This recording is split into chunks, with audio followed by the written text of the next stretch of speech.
Welcome back. And the former Philippine President Rodrigo Duterte made a promise days after his inauguration in 2016 that would define his time in office. Yeah, he mounted a war on drugs that, by some accounts, left tens of thousands dead and would eventually put him in the dock at the International Criminal Court in The Hague.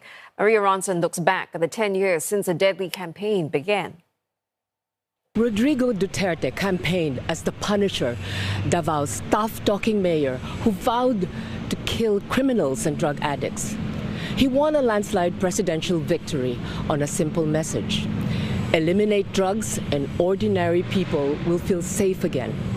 On the 1st of July 2016, just one day after his inauguration, his administration issued a command memorandum kicking off a nationwide anti-drug campaign called Project Double Barrel. The Philippine National Police estimate that more than 6,000 people were killed in anti-drug operations under the initiative. But rights groups believe the real figure could be far higher than that.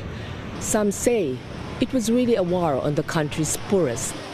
Families who lost loved ones gathered for a candlelight vigil to mark the 10th anniversary of that war.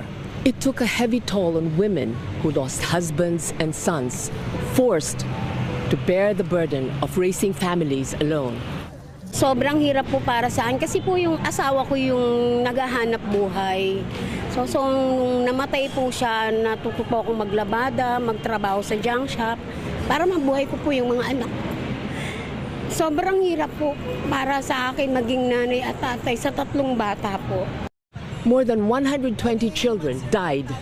Again, that figure represents only documented cases. For those left behind, the wait for justice has been too long.